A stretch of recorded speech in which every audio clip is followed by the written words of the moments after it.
Nadreen, आप YouTube channel देख रहे हैं। मैं इमरान खान हूँ। डोनाल्ड ट्रंप ने हलफ उठा लिया है अमेरिका के 47वें सदर का।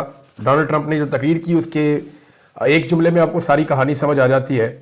डोनाल्ड ट्रंप ने कहा कि बदकिरदार, बदबूदार एस्टेब्लिशमेंट से जंग लड़कर आपने कतारों में खड़े होकर मुझे वोट दिया। ये डोनाल्ड ट्रंप की जो इस वक्त की सिचुएशन है या जिस स्टेट ऑफ माइंड में वो आदमी है वो ये है।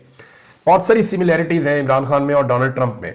डोनाल्ड ट्रंप को इक़्तिदार से निकाला गया तो उसके बाद उसके ऊपर बहुत सारे केसेस बनाए गए। फिर डोनाल्ड ट्रंप को जो है वो जानबूझकर एस्टेब्लिशमेंट ने इलेक्शन हराया भी एक दफ़ा। फिर उसके अलावा डोनाल्ड ट्रंप के ऊपर बहुत सारे ऐसे केसेस हैं जिनमें वो ये कहता है कि ये गलत केसेस उसके खिलाफ बनाए गए हैं और अमेरिका की एस्टेब्लिशमेंट ने उसके खिलाफ पूरा एक जाल बुना है। पाकिस्तान में इमरान खान साहब ये समझते हैं कि यहाँ की एस्टेब्लिशमेंट इमरान खान साहब के खिलाफ है और जहाँ पे इमरान खान साहब को जानबूझकर इलेक्शन हराया भी गया है। यही कुछ डोनाल्ड ट्रंप का वहाँ पे क्लेम है। फिर इमरान खान के ऊपर कातलाना हमले हुए, डोनाल्ड ट्रंप के ऊपर भी कातलाना हमले हुए। एक कातलाना हमले में डोनाल्ड ट्रंप के कान को गोली छू कर गुजर गई। अगर डोनाल्ड ट्रंप उसी एंगल पे खड़ा रहता जिस एंगल पे वो खड़ा था तो गोली उसके दिमाग के बीच में से निकल जाती और यकीनी तौर पर डोनाल्ड ट्रंप की मौत हो सकती थी, लेकिन डोनाल्ड ट्रंप उसमें बच गया। डोनाल्ड ट्रंप को जिस तरह के हालात का सामना करना पड़ा, इमरान खान साहब भी जेल में है। अमेरिकन ने डोनाल्ड ट्रंप को वोट डाला लाइनों में लगकर एस्टेब्लिशमेंट के खिलाफ। पाकिस्तान में भी एस्टेब्लिशमेंट के खिलाफ पाकिस्तानियों ने इमरान खान को वोट डाला, लाइनों में लगकर वोट डाला। अमेरिका में जो पब्लिक का मैंडेट है उसका एहतराम हो गया, पाकिस्तान में जो पब्लिक का मैंडेट है उसका एहतराम नहीं हुआ और पाकिस्तान में एक जाली हुकूमत लाकर बिठा दी गई। जबकि अमेरिका में डोनाल्ड ट्रंप ने हलफ उठा लिया और वो वहां इक्तदार में आ बैठा। अब वो अमेरिका का 47वां सदर है। इमरान खान साहब से डोनाल्ड ट्रंप के बहुत अच्छे ताल्लुकात हैं, यानी जब भी वो पाकिस्तान के बारे में सोचेगा या बात करेगा या जब भी पाकिस्तान का कोई इशू उसके सामने आएगा तो जो पहली चीज डोनाल्ड ट्रंप के दिमाग में आएगी वो इमरान खान साहब का नाम होगा। ये उसकी पार्टी के सारे लोग भी कहते हैं। डोनाल्ड ट्रंप अपने मुंह से भी ये बात कर चुका है। जो बाइडन के इकदाम को मनसूख करने का डोनाल्ड ट्रंप ने फैसला किया, यानी जो इकदाम एस्टेब्लिशमेंट ने या जो बाइडन ने उठाए हैं डोनाल्ड ट्रंप को इक़्तिदार से निकालने के बाद 4 सालों में, उनमें एक कदम यह भी है पाकिस्तान में रिजीम चेंज ऑपरेशन किया गया अमेरिकन की मर्जी से। गो कि यहां पाकिस्तान की जो मिलिट्री एस्टेब्लिशमेंट है वो भी यही चाहती थी, लेकिन इसके अंदर अमेरिका का भी एक रोल था। तो अगर इन चीजों को रिवर्स करना है या वापस मनसूख करना है तो डोनाल्ड ट्रंप क्या रोल प्ले कर सकता है। पाकिस्तान की जो इस वक्त एस्टेब्लिशमेंट है या हुकूमत है उनकी सांस फूली हुई है। उन्हें समझ नहीं आ रही कि डोनाल्ड ट्रंप को डील कैसे करना है, क्योंकि अमेरिका को डील करना कभी भी पाकिस्तान के लिए आसान नहीं रहता। बकौल ख्वाजा आसिफ के अमेरिका ने वेंटिलेटर्स लगाए होते हैं और उन वेंटिलेटर्स का काम यह है कि पाकिस्तान को ऑक्सीजन देते रहते हैं।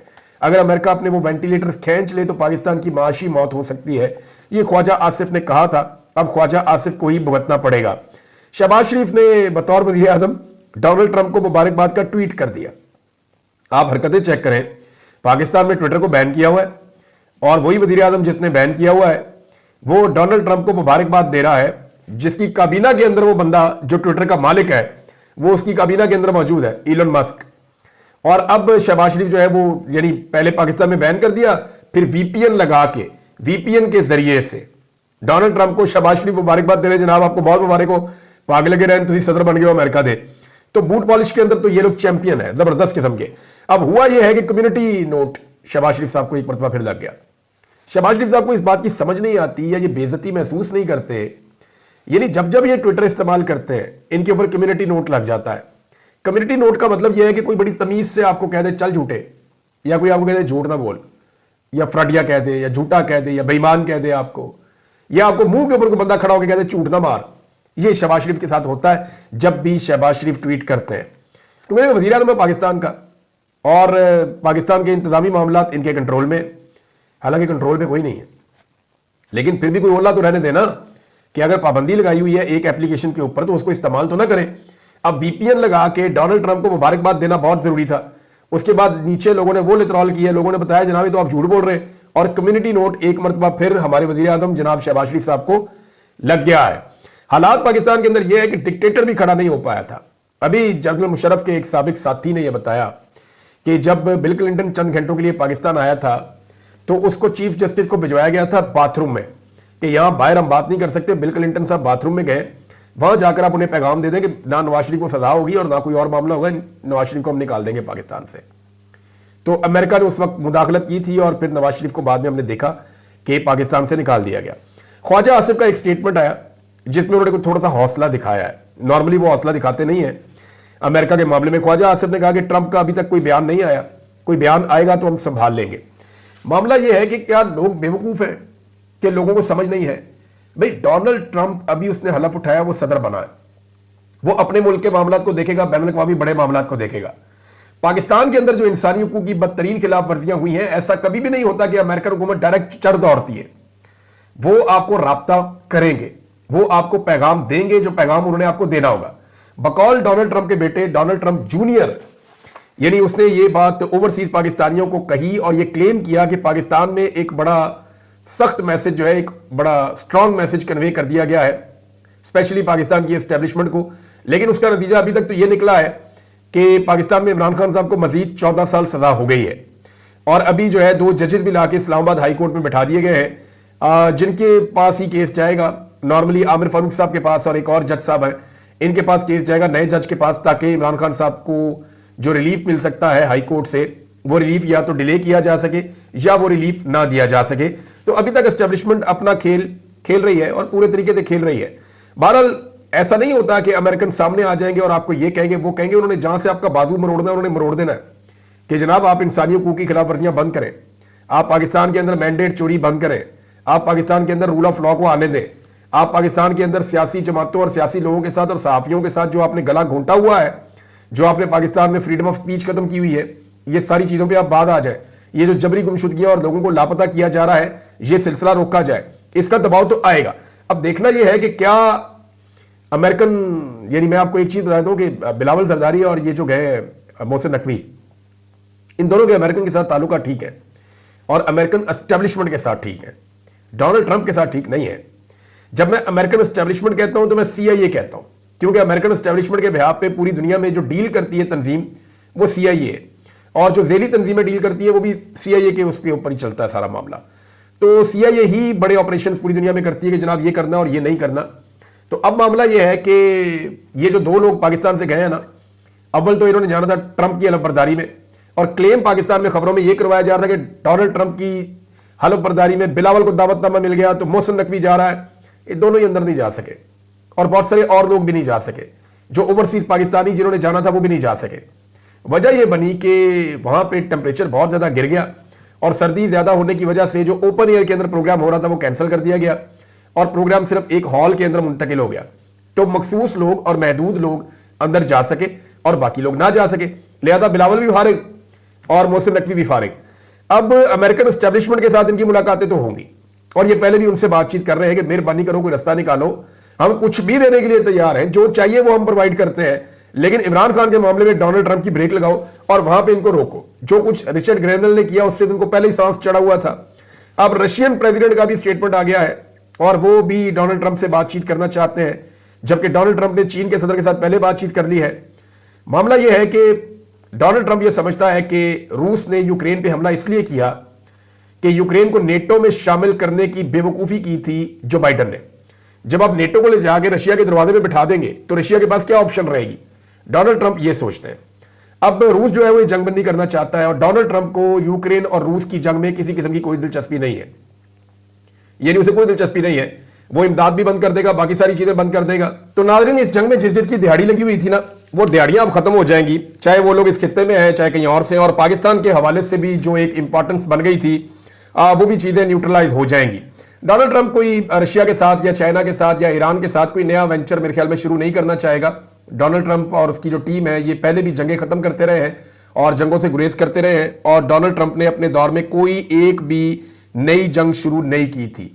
हाँ, पाकिस्तान के पॉइंट ऑफ व्यू से जो पाकिस्तान के अंदर मामला चल रहा है वो इस तरीके से चल रहा है कि सब लोग इंतजार कर रहे हैं कि अमेरिका की नई एडमिनिस्ट्रेशन पाकिस्तान के बारे में पॉलिसी कौन सी अपनाती है। यानी 3-4 किस्म की पॉलिसीज हो सकती है ना। नंबर 1 पॉलिसी ये हो सकती है कि वो उसी पॉलिसी पे चले जो बाइडन की है, उसमें पाकिस्तान की एस्टेब्लिशमेंट बहुत खुश होगी, ये अटैक करेंगे सबके ऊपर। नंबर 2 पॉलिसी ये हो सकती है कि वो अपने आप को न्यूट्रल कर ले और वो ये कहे ठीक है आप जो मर्जी करें, भाड़ में जाए, जैसे दिल करता आप करें। तो उसमें भी पाकिस्तान की एस्टेब्लिशमेंट को कुछ ना कुछ फायदा मिलेगा, पाकिस्तान की हुकूमत को कुछ ना कुछ मिलेगा। नंबर 3 ये हो सकती है कि अमेरिका पाकिस्तान में इंसानी हकूक की खिलाफ वर्जियों के ऊपर और दीगर चीज़ों के ऊपर आवाज़ उठाए और पाकिस्तान पे हल्का फुल्का प्रेशर डाले। लेकिन नंबर 4 चीज़ अगर हो जाती है, जिसकी बहुत ज़्यादा इम्कानात है कि अमेरिका की तरफ से ज़्यादा दबाव आएगा कि आप इंसानी हकूक़ की खिलाफ वर्जियाँ ना सिर्फ बंद करें बल्कि आप अवामी मैंडेट के मुताबिक पाकिस्तान में हुकूमत होनी चाहिए, और जो जुल्म और ज़्यादती हुई है गुज़िश्ता चंद सालों में पाकिस्तान के अंदर, उसका कच्चा चट्टा भी अमेरिका खोल कर रख दे।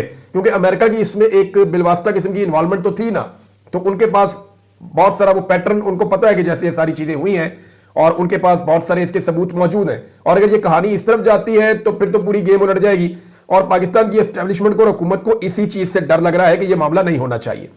इमरान खान साहब का नाज़रीन स्टेटमेंट आया। ये स्टेटमेंट इस वक्त बड़ा अहम है। खान साहब रोजाना एक स्टेटमेंट देते हैं और अपने ट्विटर के ऊपर शेयर करते हैं। उसकी वजह यह है कि बाकी मीडिया तो इमरान खान को दिखाता ही नहीं है, तो कोशिश उनकी ये है कि अपनी इंफॉर्मेशन को वो अपने सोशल मीडिया के जरिए से लोगों तक पहुंचाते हैं, और रीच इमरान खान साहब की अच्छी खासी है। इमरान खान साहब ने अब जो बयान दिया उसमें वो ये कह रहे हैं कि अर्दली हुकूमत खौफ का शिकार है, इनको मुसलसल डरावने ख्वाब आते हैं। इनका पहला डरावना ख्वाब यह है कि इनके असाब पर सवार इमरान खान या उसकी रिहाई ना हो जाए। दूसरा डरावना ख्वाब इनका यह है कि फार्म 47 का जो इनका एक कच्चा चट्टा है वो ना खुल जाए। और इन ख्वाबों से डर के या घबरा कर जब ये बेदार होते हैं तो ये फौरी तौर पे 9 मई की गर्दान शुरू करने लग जाते हैं। इस खौफ की बदौलत उन्होंने मुझे एक ऐसे बेज़मीर जज से सजा दिलवाई है जिसको खुद सुप्रीम कोर्ट ने 2004 में अदालती खिदमात के लिए नाअहल करार दिया था। अलकादर यूनिवर्सिटी प्रोजेक्ट मलिक रियाज और एनसीए के मुआहदे से 1 साल पहले से चल रहा था, और हमारे दौर की काबीना का अलकादर ट्रस्ट में या इसके मामले में कोई किरदार नहीं था। ना ही ये रकम हमने सुप्रीम कोर्ट ऑफ पाकिस्तान में मुंतकिल की थी। काबीना ने सिर्फ नॉन डिस्क्लोजर एग्रीमेंट की मंजूरी दी थी ताकि इतनी बड़ी रकम जो है वो राजदारी के साथ जो है, इतना बड़ा फॉरेन एक्सचेंज जो है वो पाकिस्तान में आ जाए। यानी वो राजदारी सिर्फ रखना चाह रहे थे कि ये पैसा पाकिस्तान में आ जाए किसी तरीके से, और ये एक रिक्वायरमेंट थी। नाम नेहाद बंद लिफाफे को हुकूमत और तहकीकाती इदारे खोल सकते हैं। इसे खोलें, इसमें देखें क्या लिखा है, अवाम को बताएं ताकि दूध का दूध और पानी का पानी हो सके। जुल्फी बुखारी ने इस केस में वीडियो लिंक या सफारत खाने के जरिए पेश होने की दरखास्त की थी, क्योंकि वो पाकिस्तान आते तो उनको अदालत तहफ़्फ़ुज़ ना देती और बाकियों की तरह उन्हें भी गिरफ्तार या अगवा करके तशद्दुद किया जाता। तो जुल्फी बुखारी के घर पर गैर कानूनी छापा मारकर तोड़फोड़ की गई, खानदान को हरासा भी किया गया, इनको डीलें भी ऑफर की गई। शहजाद अकबर ने भी कई मरतबा गवाह बनने की पेशकश की, मगर क्योंकि जाली हुकूमत इस मुकदमे में मुझे सजा देने का फैसला कर चुकी थी, इसलिए उनको वीडियो लिंक या सिफारत खाने के जरिए पेश होने की इजाजत नहीं दी गई। शहजाद अकबर के भाई को भी अगवा किया गया। ये मैं जानता हूं कहां रखा गया था उसके भाई को। अगर उन्हें नहीं पता, शहजाद अकबर को या उनके भाई को नहीं पता, तो मैं एग्जैक्ट उस जगह पर जा सकता हूं जहां उसको रखा गया था, क्योंकि मुझे वहां इन्वेस्टिगेट किया गया था। यानी इन्वेस्टिगेट क्या, टॉर्चर किया जाता है, तंग किया जाता है, परेशान किया जाता है, डिमांड्स रखी जाती हैं। तो मुझे पता है कि शहजाद अकबर का भाई कहाँ था, क्योंकि मैं जर्नलिस्ट हूँ। मैं हर जगह जब जाता हूँ तो मैं कुछ ना कुछ स्मेल करने की कोशिश करता हूँ, पता करने की कोशिश करता हूँ, तो मुझे वो पता है जगह जहाँ पे उसके भाई को रखा गया था। अलकादर ट्रस्ट एक फलाही इदारा है जिसके जरिए गरीब तलबा को सीरतुन नबी से रोशनास करवाया जाता है। इससे मुझे कोई ज़ाती फ़ायदा नहीं है, ना ही मेरी अहलिया को कोई फ़ायदा है। पहले भी 9.5 माह बुशरा बीबी को कैद में रखा गया और मेरा साथ देने की सजा दी गई। घरेलू खवातीन को सियासत में घसीटना शर्मनाक है और हमारी रवायात के मुनाफी है। बुशरा बेगम मजबूत आसाब की हामिल खातून है, वो मेरी कमज़ोरी नहीं है, वो मेरी ताकत है। ये मुझ पर जितने मर्जी मुकदमात बनाए, मैं नवाज शरीफ या जरदारी की तरह डील के जरिए बाहर नहीं आऊँगा, बल्कि अदालतों का सामना करके इंसाफ की ताकत से जेल से बाहर आऊँगा। इनसे डील पर मैं जेल में रहने को तरजीह दूंगा, यानी इनसे डील करने से बेहतर है मैं जेल में रहूँ। ये इमरान खान साहब की सोच है इस बारे में। मेरे मुकदमात या रिहाई का हुकूमत से या किसी से भी होने वाले किसी मुज़ाकरात से कोई ताल्लुक नहीं है। मुज़ाकरात का अमल अगर खराब होता है, सबूताज होता है, तो उसकी वजह हुकूमत की गैर संजीदगी और जुडिशल कमीशन का क़याम ना करना होगा।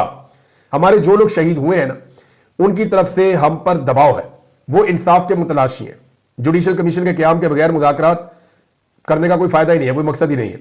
सलमान अकरम राजा और बैरिस्टर गौहर को हदायत करता हूं कि चीफ जस्टिस और आईनी बेंच के सरबराह अमीनुद्दीन खान को इंसानी हकूक से मुताल्लिक हमारे मुकदमात तरजीही बुनियादों पर सुनने के लिए खत लिखें और आलमी इंसानी हकूक की तंजीमों को भी इससे मुताल्लिक खत तहरीर करें।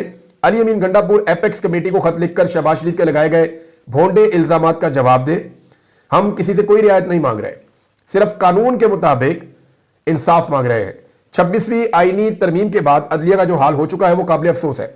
सुप्रीम कोर्ट में आज जो हो रहा है वो इसी तरमीम का नतीजा है। नामुकम्मल असम्बलियों से होने वाली कानून साजी बुनियादी हुकूक से मुतसादिम है। हम अदलिया पर दबाव और उनके अहकामात हवा में उड़ाने की मजम्मत करते हैं। जिस मुल्क में निज़ाम इंसाफ ही जंजीरों में जकड़ा हुआ होगा वहां किसी और को क्या आज़ादी मिलेगी। ये बात इमरान खान साहब की ठीक है, मैं भी आपको बताता हूं कि अदालत में क्या हो रहा है। अदालत में तो एक बहरान पूरा खड़ा हो गया, एक जंग लग गई है ऐसा लगता है जजों के दरमियान। वो क्या मामला आपके सामने रख देता हूं, लेकिन पहले आप ये देखें कि इमरान खान साहब को यह भी बताया गया कि जनाब बाहर ये खबर फैलाई गई है, इवन कस्में खा खा कर बताया गया है कि आप घबरा गए थे या डर गए थे या आप परेशान हो गए थे जब आपके खिलाफ फैसला आया। तो इमरान खान साहब इन चीज़ों पर बड़ा हंसे। दोबारा से कल जब साफियों ने उनको ये बताया, उनके लोगों ने बताया, इमरान खान साहब ने जब पूछा तो नाम लिया गया, उन्होंने कहा मैं जानता भी नहीं इन लोगों को, ये कौन लोग हैं और क्या खबरें फैला रहे हैं। बहरहाल इमरान खान साहब ने जैसे ये जेल काटी है, पूरी दुनिया इसकी गवाही दे रही, बड़ी दलेरी और बहादुरी के साथ काटी है। यानी आप ये बताएं ना कि कौन है ऐसा लीडर जिसको जेल में बंद किया हो और उसकी शक्ल भी सामने ना आने दी गई हो इतने लंबे अरसे तक, उसके बच्चों से उसकी बात भी ना करवाई गई हो, उसकी बीवी को भी जेल में डाल दिया गया हो, उसकी बहनों को भी जेल में डाल दिया गया हो, उसके दीगर रिश्तेदारों को भी जेल में डाल दिया गया हो, आधे खानदान के ऊपर मुकदमा दर्ज कर दिए गए हों, पार्टी के 10,000 से ज्यादा लोग एक ही हल्ले के अंदर गिरफ्तार कर दिए गए हों, बेशुमार लोगों को पार्टियां छुड़वा दी गई हों, पार्टी से इंतखाबी निशान भी। कोई ऐसा लीडर आपको पाकिस्तान की तारीख में मिलेगा ही नहीं, ऐसी पसली किसी की नहीं है जो ये बर्दाश्त करे। अच्छा, सुप्रीम कोर्ट में जो बहरान है नादरीन वो ये है कि दो चीजें हो रही हैं। एक तो यह है कि ये केस 26वीं आईनी तरमीम के हवाले से जो 1 दर्जन से ज्यादा दरखास्तें आई हुई थी सुप्रीम कोर्ट में, अब अंदरूनी दबाव क्योंकि बहुत ज्यादा बढ़ता जा रहा है तो फौरी तौर पर 26वीं आईनी तरमीम के हवाले से केस आईनी बेंच के सामने लगा दिया गया। 27 तारीख को लगाए, 27 जनवरी को। लेकिन मामला यह है कि 26वीं आईनी तरमीम के खिलाफ एक केस है और यह आईनी बेंच बना ही 26वीं आईनी तरमीम के नतीजे में है। तो यह बेंच तो पहले ही मुतनाज़ है, जैसे वो तरमीम मुतनाज़ है। अब जिस चीज का तनाज़ा है क्या वही चीज अपना तनाज़ा खुद हल करेगी? बड़ा सवाल यह है ना कि आईनी बेंच का तनाज़ा है ना, 26वीं आईनी तरमीम, उसके नतीजे में बनने वाला आईनी बेंच, यही चीजें तनाज़ा, यही मामला गया अदालत में। अब वही मुतनाज़ अदालत ये केस सुनेगी कि हम ठीक है या गलत है। How is it possible? अब ये जो सारे फरीकैन है 1 दर्जन से ज्यादा, अगर ये जाकर अदम एतमाद कर देते हैं तो एक नई सिचुएशन बन जाएगी। हो सकता है कि ये मामला फुल कोर्ट के सामने जाए और जाना भी चाहिए। दूसरा, आईनी बेंच और रेगुलर बेंच के दरमियान जो इख्तियारात का मामला है उस पर एक केस लगा हुआ था सुप्रीम कोर्ट ऑफ पाकिस्तान में। पहले एक दाव लगाया गया लेकिन कामयाब नहीं हुआ। जस्टिस मंसूर अली शाह, जस्टिस आयशा मलिक और जस्टिस अकील अब्बासी, ये 3 जज साहबान उसको सुन रहे थे।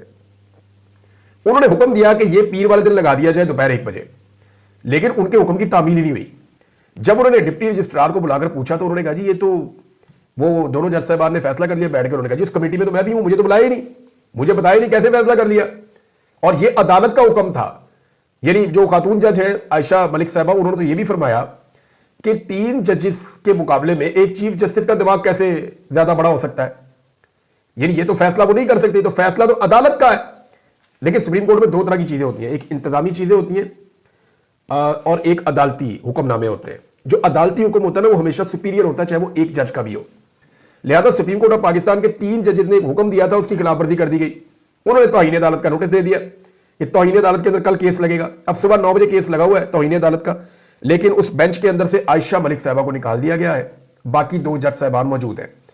अब मामला यह है कि ये गंभीर होती जा रही है सूरत-ए-हाल और 26वीं आईनी तरमीम पे आके सारा मामला रुक गया है।